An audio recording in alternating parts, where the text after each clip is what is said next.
अस्सलामुअलैकुम वरहमतुल्लाहि वबरकातुहू। तकबीर टेलीविज़न नेटवर्क के लंदन में आज रिकॉर्ड होने वाले इस प्रोग्राम जो स्पेशल एपिसोड है मंजिल ब मंजिल का, उसमें मैं आपको खुशामदीद कहता हूँ, आपको वेलकम करता हूँ। पाकिस्तान के लोग मुमलकत पाकिस्तान से इतना प्यार करते हैं कि अंदरून मुल्क हों या बैरून मुल्क, किसी जगह किसी मकाम पर भी हों, उन्हें अपने वतन की मोहब्बत जो है हमेशा सताती है। और मुल्क के अंदर जो बेचैनी और अफरा तफरी का सा माहौल पैदा होता है, उससे ओवरसीज़ पाकिस्तानी ख़ास तौर पर बहुत ज़्यादा तज़ब्बुब, मतफक्कर और परेशानी के आलम में मुब्तला रहते हैं। जनाब डॉक्टर फ़ारूक सत्तार साहब आज मेरे साथ मौजूद हैं और हम आज पाकिस्तान के हालात के बारे में और ओवरसीज़ पाकिस्तानियों को दो दरपेश चैलेंजेस हैं उनके बारे में गुफ्तगू करेंगे। डॉक्टर फ़ारूक सत्तार साहब अस्सलाम वालेकुम। वालेकुम अस्सलाम। ठीक है, आप खैरियत से? अल्हम्दुलिल्लाह, बहुत शुक्रिया जी। शुक्रगुज़ार हूँ। डॉक्टर साहब, टू स्टार्ट विद, पाकिस्तान को इमीडिएट जो प्रॉब्लम्स हैं, जो चैलेंजेस हैं, वो इस वक्त क्या क्या है? माशी मसला सबसे बड़ा मसला है, माशी बदहाली, मईशत को बहाल करना, और उसमें उसी के ज़ुमरे में तवानाई का बहरान या लोड शेडिंग का अज़ाब। मैं समझता हूँ कि इसने ये सबसे बड़ा इस वक्त हमारी अंदरूनी सलामती को ख़तरा जो है वो बनकर सामने आया है। जो लोगों में बेचैनी है और इस मसले ने जिस तरह लोगों की ज़िंदगी अजीरन कर दी है, तो ये बड़े मसाइल में से है। बाकी बेरोज़गारी है, गुर्बत, महंगाई, वो भी माशी बदहाली की वजह से है। और फिर इसी तरह बलूचिस्तान का मसला एक बड़ा सियासी मसला है। कराची में जो अमन व अमा का मसला, ये गुज़िश्ता 2-3 सालों से जो वहाँ एक सूरत हाल सामने आई है, फिर उसको उसके सही तनाजुर में समझ के उस मसले का हल निकालने की ज़रूरत है। फिर देखें, जमहूरियत है लेकिन मरकज़ में है, सूबों में है, ग्रास रूट पे जो आवाम के करीब तर जो जमहूरियत होती है, मकामी हुकूमत होती है, उसका कोई वजूद ही नहीं है। तो उससे भी एक बड़ा एहसास महरूमी लोगों में पैदा होता है। और जो आखिरी बड़ा मसला जिसको मैं आइडेंटिफाई करूँगा, वो इंतहा पसंदी और दहशतगर्दी अपनी जगह है, और ये मुसलसल सिलसिला चल रहा है। तो ये 5 बड़े चैलेंजेस हैं। वैसे तो हमारी यूथ जो नौजवानों की आबादी बहुत ज़्यादा है, पाकिस्तान में 50% से ज़्यादा आबादी जो है वो नौजवानों की है। अब माशी बहाली के अमल में अगर यूथ में सरमायाकारी ना की जाए, उनके लिए रोज़गार के मौक़े ना पैदा किए जाए, इंसानी वसाइल या ह्यूमन रिसोर्स को डेवलप ना किया जाए, इंसानी वसाइल को तरक्की ना दी जाए, तालीम और सेहत में ज़्यादा बजट ना दिया जाए, तो मैं समझता हूँ कि और ये तवानाई का बहरान, तो फिर सियासी जमहूरी अमल को भी शदीद ख़तरात लाहक होंगे। और ये किसी एक हुकूमत के लिए मसला नहीं होगा, बल्कि ये पाकिस्तान की बका और सलामती के लिए जो है वो ये सारे मामला जो एक संगीन ख़तरे की सूरत इख्तियार करेंगे। डॉक्टर साहब, आप ख़ुद MQM, पीपल्स पार्टी, ANP, इसके अलावा काफ लीग, सब स्टेक होल्डर्स इस वक्त आप लोग इत्तेहादी हुकूमत का हिस्सा है पिछले 4 सालों से। ऑन ऑफ आपने तो कुछ दफ़ा जो है एहतजाजन वहाँ से इस्तीफ़े भी दिए, फिर वजारतें ले ली।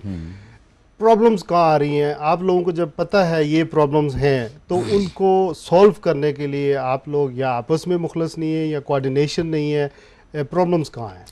देखिए, हम मसाइल की निशानदेही भी करते हैं और उसका हल भी देते हैं। हमने ये सिर्फ हवा में बात नहीं की, और बल्कि ये दावा मैंने किया, हम MQM ने किया है कि हम जो रिवायती अपोजिशन है उससे भी ज़्यादा अपोजिशन का किरदार अदा कर रहे हैं हुकूमत में रहते हुए।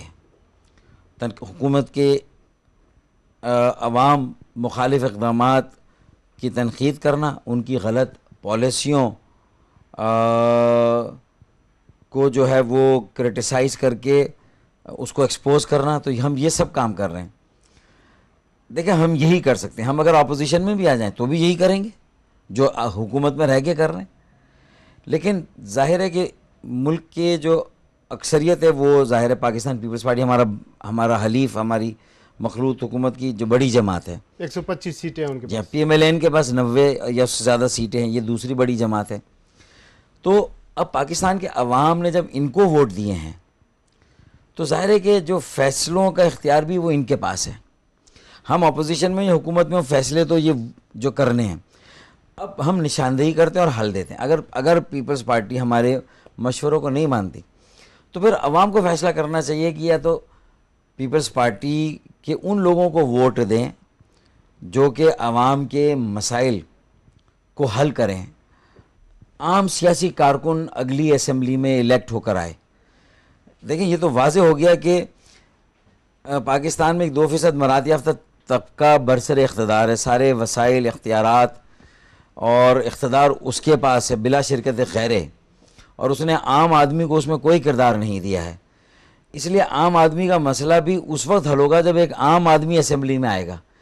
जो MKM का मॉडल है, जो सूबाई असेंबली का नुमाइंदा 2 करोड़ रुपये खर्च करता है इलेक्शन लड़ने के लिए और कौमी असेंबली का नुमाइंदा 4 करोड़ रुपये खर्च करता है, तो वो जाहिर है कि 90% ऐसे लोग इलेक्शन जीतने के बाद वो अब्दुल सत्तार एदी की तरह आपके लिए एम्बुलेंस तो नहीं चलाएंगे, मैयत गाड़ियाँ तो नहीं चलाएंगे। वो 2 करोड़ के 4 बनाएंगे, 4 के 8 बनाएंगे। यहाँ से करप्शन का आगाज़ होता है। तो हमारा कहना ये है कि पाकिस्तान के अवाम ही अब ये तय करें कि आइंदा किसी भी पार्टी का उम्मीदवार हो, ऐसे उम्मीदवारों को इलेक्ट कराएं जो कि मुतवस्सित तबके से हो, गरीब तबके से हो, मौरूसी सियासत का ख़ात्मा हो। एक ही ख़ानदान, 500 ख़ानदानों के दरमियान कौमी असेंबली, सेनेट और सूबाई असेंबलियाँ बटी हुई हैं। ये 500 ख़ानदानों की जागीर है पाकिस्तान की सियासत। तो जब तक ये तब्दीली नहीं आएगी, असेंबली और सेनेट और सूबाई असेंबलियों के जो कंपोजिशन है और उसमें एक मिडिल क्लास और वर्किंग क्लास का आदमी ऊपर नहीं जाएगा, अवामी मसाइल नहीं हल होंगे। राइट। लेकिन यहाँ ये भी कहा जाता है, मैं उसको प्रोग्राम को डेविएट नहीं करना चाह रहा हूँ, चूँकि मैं चाह रहा हूँ कि ओवरसीज़ के लिए आऊँ। लेकिन आपकी बातों से ये मुझे महसूस होता है कि आपकी और पीपल्स पार्टी की वर्किंग रिलेशन इतनी अच्छी नहीं है। देखें, वर्किंग रिलेशनशिप इस बात पर अच्छी है कि हुकूमत का हिस्सा बने। क्या हम हुकूमत के हिस्सा तो हैं, ठीक, लेकिन जो पॉलिसियाँ हैं, फैसले हैं, उसमें बनाते हैं आपको, उसमें हमें शाज़ व नादिर कभी कभार शामिल किया जाता है। बिल्कुल, मैं उनके मुंह पे भी ये बात कहता हूँ, उतर जाए। और हर बार हम पे इल्ज़ाम आता है कि हम हुकूमत को छोड़ते हैं, फिर हमारे ऊपर एक ऑपरेशन होता है, हमारी तरफ से एजिटेशन होता है, उसके नतीजे में स्ट्राइक्स, हड़तालें और कर्फ्यू होते हैं, और उसके बाद फिर हुकूमत को हटा दिया जाता है और या तो फ़ौज इख्तदार में आ जाती है। फिर सारा मलबा हम पे गिरता है कि गोया कि हमने फ़ौज और ISI के ईमा पे जो है वो जमहूरियत की गाड़ी को जो है वो पटरी से उतारा। तो हम ये मौका दे रहे हैं जमहूरियत को, मुल्क के इस्तेहकाम को, कराची के खास मईशत को, और कराची और सिंध के, क्योंकि उसकी लोकेशन इस तरह जी हाँ। और अगर हम बाहर जाते हैं तो उसमें कराची के हालात और ख़राब होते हैं। मैरिज ऑफ कन्वीनियंस है। बिल्कुल, मैं तो बिल्कुल इसमें कोई छुपा ही नहीं रहा बात। ठीक है डॉक्टर साहब, ओवरसीज पाकिस्तान देखिए ना, मकामी हुकूमतों के इलेक्शन नहीं है तो हमारी जो थोड़ी बहुत फैसले हम कर सकते थे और हमने डिलीवर किया, हमने मिसाली खिदमत की कराची के और हैदराबाद के अवाम की, और एक कामयाब मॉडल पूरे पाकिस्तान में दिखाया, पूरी दुनिया में कराची की तरक्की को और वहाँ के मेयर को दुनिया का बेहतरीन जो है वो मेयर करार दिया गया। और हमारा होम मिनिस्टर जो था सूबाई हुकूमत में, पिछली हुकूमत में, तो उसने अमन व अमान भी इस तरह कायम किया कि ना वहाँ टारगेट किलिंग थी, न शिया सुन्नी को झगड़ा नज़र आता था, न लिसानी कोई ऐसी जो है वो कोई तनाव या कशीदगी थी, ना कोई सियासी कारकुनों के दरमियान जो है वो इस तरह की कोई महाजारा ही नज़र आती थी। तो इसका मतलब है कि ये जो सारी इक्वेशन जो है वो ख़राब हुई है, इसमें वो फार्मूला जो हमने 4 साल से इख्तियार किया था उसको तब्दील किया गया। डॉक्टर साहब, when it comes to in terms of overseas ministry, जी हाँ, are you full fledged powerful minister? देखें, ओवरसीज अगर मिनिस्ट्री में पावरफुल भी हूँ तो मेरे पास बराह रास्त कोई ऐसा काम नहीं जो मेरे इख्तियार में जो मैं कर लूँ। मेरी मिनिस्ट्री का काम है कोऑर्डिनेशन करना। जो सुलूक होता अमूमन समंदर पार पाकिस्तानियों के लिए। हमें तो लूटा जाता है इस्लामाबाद में, जी हाँ, वही। लाहौर के एयरपोर्ट्स के अंदर तंग किया जाता है। यहाँ से जो पाकिस्तानी ज़्यादातर जो कश्मीरी लोग जाते हैं, जी हाँ, उनके लिए तो बड़ी प्रॉब्लम्स होती हैं और उन्हें दूर से नज़र आ जाते हैं कि ये कश्मीरी आए जी हाँ। बड़े अरसे के बाद सीधे साधे से। बिल्कुल। वो ऐसा लगता है कि जैसे वो छुरी लेकर तैयार बैठे हुए हैं कि एक बकरा आए और उसको ज़बह करें, तो बिल्कुल इसी तरह लूटा जाता है। इसमें मैं इनकार नहीं कर रहा। बर्मिंघम में है, अब वक्त आ गया कि वहाँ ये मशीन रीडेबल पासवर्ड मशीनें आ गई हैं, उसके ऑपरेटर्स आ जाए, मशीन काम करना शुरू कर दें, लोगों को सहूलत मिल जाए। ऑस्ट्रेलिया में ये मसाइल हैं, कनाडा में ये मसाइल हैं, तो मैं उनकी तवज्जो में ये बात मबजूल कराता हूँ। डॉक्टर साहब, बहुत सारे लोग इस वक्त ओवरसीज जो सुन रहे हैं, मेरे ख्याल में वो मुझसे काफ़ी एंग्री होंगे, नाराज़ होंगे अगर ये सवाल मैं आपके सामने ना रखूं और आप इसको टेक अप ना करें कि यहाँ से जब हाई सीज़न आता है तो बजाय ये कि ओवरसीज पाकिस्तानियों को इनकरेज करने के वो पाकिस्तान आए अपने बच्चे लेके आए, डिस्करेज किया जाता है। इस वक्त जो छुट्टियों का दौर आ रहा है, इसमें 900 1,000 तक एक टिकट जो है मिल रहा है PIA का। तो अब एक तो कौमी एयरलाइन को नुकसान हो रहा है, दूसरा पाकिस्तानी जो यहाँ फैमिलीज रहती हैं वो पाकिस्तान नहीं जा सकते। इस सिलसिले में आप क्या इकदाम करेंगे? देखिए, मैं कई मरतबा चेयरमैन PIA से, वज़ीर दिफा जो अहमद मुख्तार थे, अब नवीद कमर आए हैं, नवीद कमर से तो बात अब तक नहीं हुई, लेकिन कई बार मैंने उनकी तवज्जो भी इस बात पर मबजूल कराई कि देखिए, ये कौमी एयरलाइन एक कौमी असासा है और अक्सर सीटें खाली होती हैं जब लोग लंदन वापस जा रहे होते हैं या लंदन से आ रहे होते हैं, जबकि ये बड़ा ट्रैफिक है लंदन और कराची, लंदन लाहौर और इस्लामाबाद के बीच में, और सीटें होल्ड कर ली जाती हैं और कोई ना कोई वहाँ पर ये ट्रैवल एजेंट मुख्तलिफ हैं या कोई माफिया वहाँ भी एक छोटी मोटी डेवलप हुई है जो ब्लैक में उन टिकट्स को बेचता है।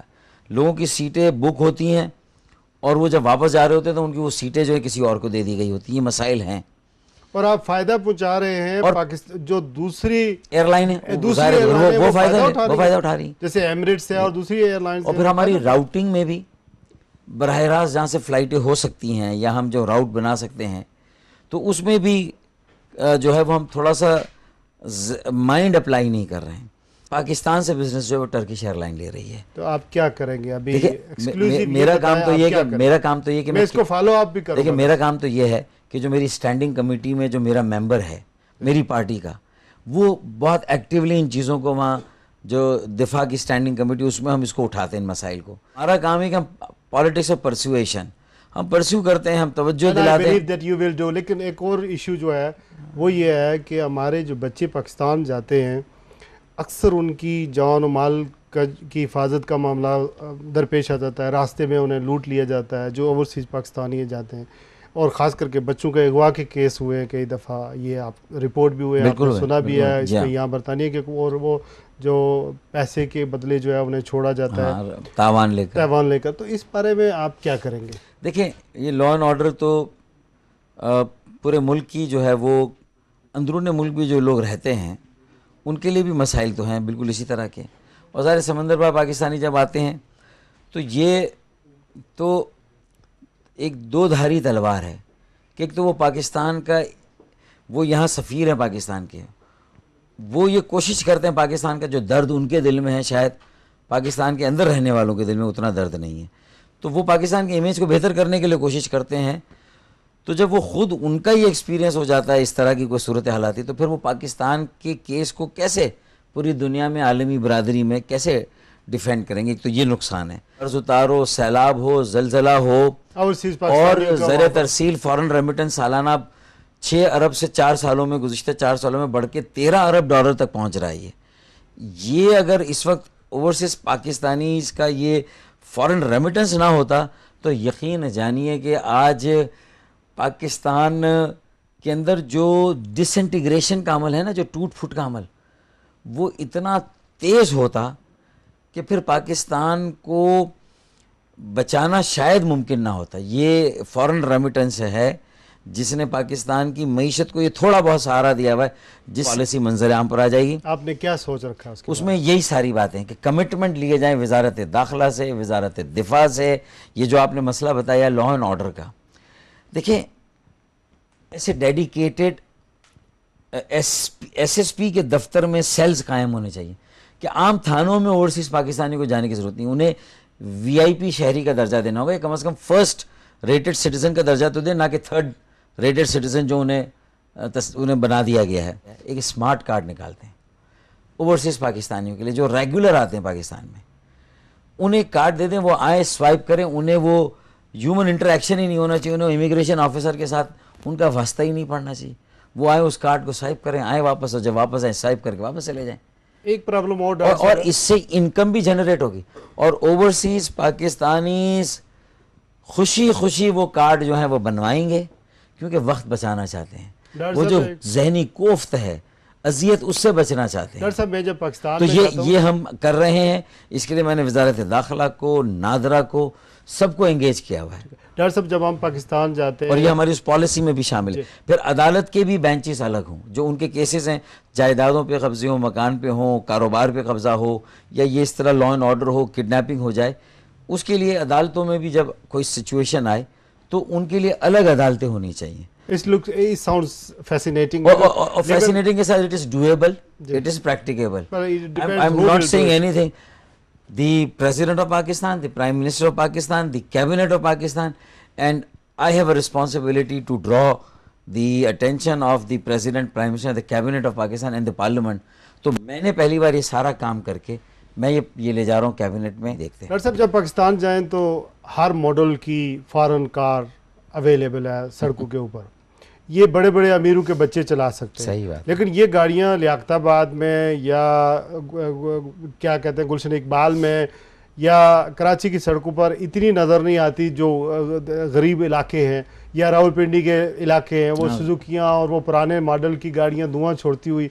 हम जो फॉरेन लोग हैं, हमें अगर इजाज़त दी जाए, जो पाकिस्तान के ड्यूल नेशनल्स हैं, कम से कम कस्टम में किसी हद तक छूट की कि हम सेकंड हैंड कार जो है वहाँ पर ले जा सकते हैं, तो कम से कम ये जो आप चला रहे हैं, इससे तो बहुत बेहतर हालात हो जाएंगे ट्रांसपोर्ट के, और आम लोगों को वहाँ पर बेहतर कारें में ये सारी सहूलत मिलनी चाहिए जो इंडिया की हुकूमत ने अपने नॉन रेजिडेंट इंडियन को दी, जो मैक्सिको के समंदर पार जो मैक्सिकन से उनको उनकी हुकूमत ने दी, और फिलिपाइंस ने अपने समंदर पार जो बाशिंदों को, शहरियों को दी। ये वो पॉलिसियाँ हैं जो उनके अंदर समंदर पार जो शहरी हैं उनके अंदर अपने मुल्क के बारे में एतमाद पैदा करती हैं। मैं जो मेरी ओवरसीज़ पाकिस्तानी की पॉलिसी, उसमें ये सेकंड हैंड कार लाने का भी उसमें शामिल है। और ओवरसीज़ पाकिस्तानियों को जब वो वापस आना चाहे पाकिस्तान, तो उनको रिहेबिलिटेट कैसे किया जाए, कोई नागहानी या मुश्किल आ जाए तो उन्हें वापस, ये सारी चीज़ें हैं और ये पॉसिबल है, डूएबल हैं। पूरी दुनिया ने ये काम किए हैं। जब आप मल्टी नेशनल्स के इन्वेस्टमेंट को सिक्योरिटी देते हैं, सावरन गारंटी देते हैं उनकी इन्वेस्टमेंट पर, तो फिर आप पाकिस्तानी सरमायाकारों को, वो समंदर पार पाकिस्तानी हो, उनके सरमाए पर जो है वो आप क्यों जो है वो ये सावरन गारंटी नहीं देते। तरीका यही है कि हुकूमत उनके लॉस को बियर करे और उसका इंश्योरेंस कराए बिजनेस का, तो हुकूमत का भी लॉस नहीं होगा।